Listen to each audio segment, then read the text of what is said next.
Pasca serangan Israel terhadap pasukan militan Hamas di Gaza dengan menggunakan rudal dan hingga menghancurkan beberapa gedung pasukan Hamas yang dianggap oleh Israel menyimpan dokumen rahasia. Namun di sisi lain, selain serangan rudal oleh pasukan Israel terhadap Palestina di jalur Gaza, tentunya pasukan militan Hamas juga melakukan pembalasan dengan menembakkan ribuan roket terhadap Israel. Sementara itu, dari aksi saling jual beli serangan pasukan Israel dan pasukan Hamas di wilayah Timur Tengah, kini Indonesia juga telah kembali menjadi sorotan media dunia internasional dengan keikutsertaan atau campur tangan Indonesia untuk menghentikan ketegangan yang terjadi antara Israel dan Palestina. Tidak hanya itu, Indonesia sendiri sering dikait-kaitkan dengan peran melawan Israel seperti perang politik antara Indonesia dengan Israel di Parlemen Perserikatan Bangsa-Bangsa demi membela Palestina dari aksi penjajahan Israel. Sementara itu, di sisi lain, menurut sumber media informasi terkait lainnya, pemerintah Indonesia dengan melalui campur tangannya terkait persitegangan atau pertempuran yang terjadi antara Palestina dan Israel di wilayah Timur Tengah saat ini tidak dilakukan dengan begitu saja. Sebab Indonesia selain menjadi bagian dari salah satu negara perdamaian atau Perserikatan Bangsa-Bangsa, Indonesia juga tentunya mengandalkan beberapa sistem persenjataan mereka di dalam menjaga wilayah kedaulatan Negara Kesatuan Republik Indonesia. Misalkan saja yang baru-baru ini menjadi media perbincangan bagi beberapa negara di dunia terkait serangan ribuan roket oleh pasukan Hamas di Gaza terhadap Israel. Pertahanan rudal Iron Dome kembali menjadi buah bibir dunia setelah diklaim mampu mencegat 90% dari 4.000 lebih roket pasukan Hamas dan militan lainnya di Gaza yang ditembakkan ke Israel.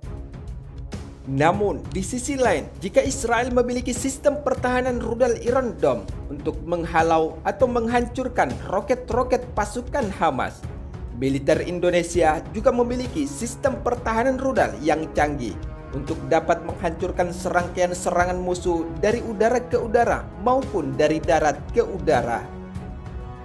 Misalkan saja dengan sistem pertahanan Norwegia Advanced Surface to Air Missile System 2 atau NASAM 2.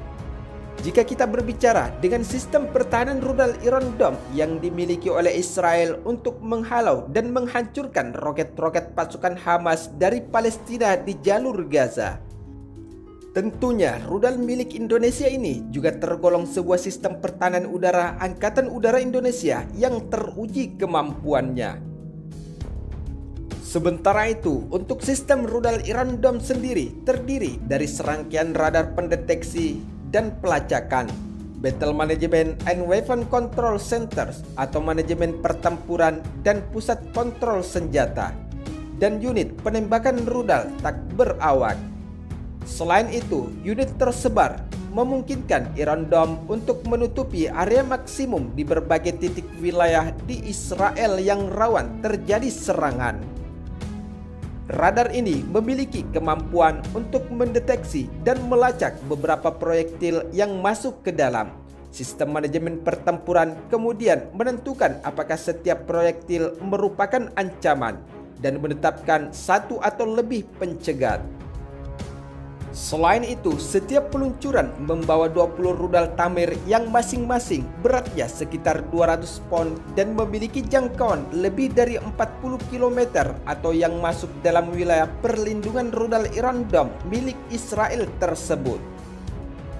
Adapun harga rudal Iron Dome yang dimiliki oleh Israel tersebut diperkirakan masing-masing antara 20.000 US dollar Amerika Serikat atau setara dengan 286 juta hingga 100.000 atau 1,4 miliar rupiah.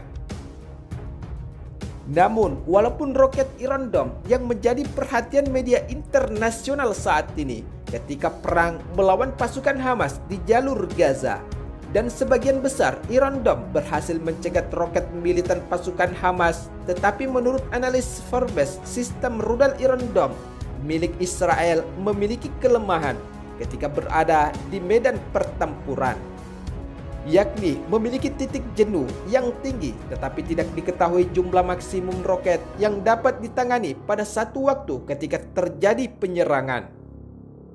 Di dalam lansiran tersebut, jika jumlah itu terlampaui, roket berlebihan akan leluasa masuk ke dalam sistem pertahanan rudal Iron Dome milik Israel, sehingga mampu menebus benteng pertahanannya seperti yang terjadi pada perang Israel melawan pasukan militan Hamas di Gaza pada pekan lalu. Sementara itu, menurut sumber media informasi terkait lainnya, adapun analis lain dari International Business Times mengatakan jika sistem kerja dari Iron Dome sebenarnya adalah algoritma, yang artinya jika musuh Israel berhasil mengklaim atau mengelabui algoritma sistem Iron Dome, maka itu menjadi titik kelemahannya saat pertempuran menghadapi pasukan Hamas dan militan lainnya di jalur Gaza. Selain itu, masalah lain untuk operasional Iron Dome adalah pasok rudal pencegat Tamir yang terbatas dan harganya cukup mahal. Belum lagi efek sistem itu di lapangan seperti radiasinya menyebabkan kanker pada operator atau tentara Israel. Sementara itu, di sisi lain, menurut sumber media informasi terkait, jika kita membandingkan rudal Iron Dome milik Israel dengan rudal NASAM-2 milik Indonesia, adalah merupakan pembahasan yang cukup menarik terkait sistem pertahanan udara. Sebelumnya, dalam lansiran laporan Asia Pacific Defense Journal, Indonesia telah menerima sistem pertahanan rudal Norwegia Advanced Surface to Air Missile System 2 atau NASAM-2 yang dipesannya dari Kongsberg Group Norwegia pada tahun 2017 lalu, yang merupakan sistem pertahanan udara yang tidak diragukan lagi kecanggihannya dan kemampuannya di dalam menghalau dan menghadapi rudal pasukan roket musuh di udara. Jika kita melihat foto-foto yang muncul dari halaman situs pertahanan Indonesia menunjukkan peluncuran rudal NASAM-2 milik unsur dari Tentara Nasional Indonesia dan sedang dipersiapkan serta dipersenjatai untuk menghalau dan menghancurkan rudal target musuh jika terjadi penyerangan terhadap Indonesia untuk fasilitas pemerintah yang bernilai tinggi, termasuk Istana Negara dan Bandara Internasional Soekarno-Hatta.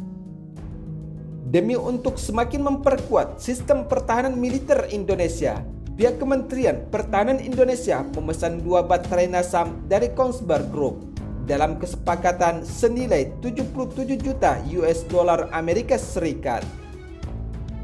Sementara itu, adapun kemampuan dari sistem pertahanan militer Indonesia. Sistem ini menggunakan rudal pertahanan udara jarak menengah Raytheon AIM-120 Amram dan serupa dengan yang telah digunakan oleh pesawat tempur F-16 Fighting Falcon milik TNI Angkatan Udara. Selain itu, sistem ini juga cukup kompak untuk dibawa oleh pesawat angkut C-130 Hercules dan dapat dipasang pada platform mobil serta dapat digunakan di berbagai titik wilayah dengan perpindahan yang cukup mudah.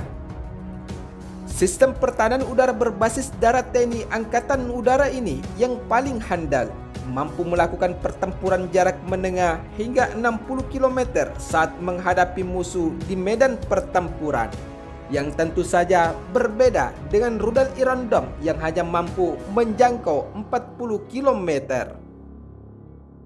Di sisi lain, berdasarkan lansiran sumber media informasi terkait, demi untuk semakin memperkuat sistem pertahanan militer Indonesia, TNI berencana untuk memesan unit tambahan meskipun kini masih tunduk pada perencanaan program modernisasi kekuatan esensial minimum Kementerian Pertahanan Indonesia. Berdasarkan hal tersebut, dapat kita lihat dengan rencana pemerintah Indonesia mengalokasikan anggaran yang cukup besar untuk memfasilitasi kekuatan militer Indonesia, yaitu dari ketiga matra dan menjaga wilayah kedaulatan Negara Kesatuan Republik Indonesia. Dengan anggaran yang cukup besar menjadi media perbincangan saat ini, yaitu senilai 1.750 triliun untuk semakin memperkuat militer Indonesia, tentunya merupakan sebuah kabar yang cukup mengejutkan. sebab anggaran tersebut dikategorikan sebagai anggaran yang cukup besar dan pertama kali untuk militer Indonesia dalam jangka menengah. Peningkatan alutsista militer tempur untuk TNI Indonesia dari ketiga matra ini tentunya tidak dilakukan oleh pemerintah Indonesia tanpa sebab dan akibat. Sebab saat ini kita tahu jika Indonesia merupakan negara maritim yang salah satu terbesar di dunia, yang tentunya harus mampu menjaga wilayah kedaulatan sebagai negara non-blok. Tidak hanya itu, jika kita memandang kekuatan alutsista negara-negara yang berada di sekitar wilayah Indonesia, tentunya bisa saja menjadi ancaman. Misalkan seperti Australia yang pernah bersekutu untuk melawan Indonesia. Selain itu, China yang saat ini semakin maju di dalam bidang pengadaan alutsista militer tempur bisa saja menjadi ancaman bagi wilayah kedaulatan Indonesia.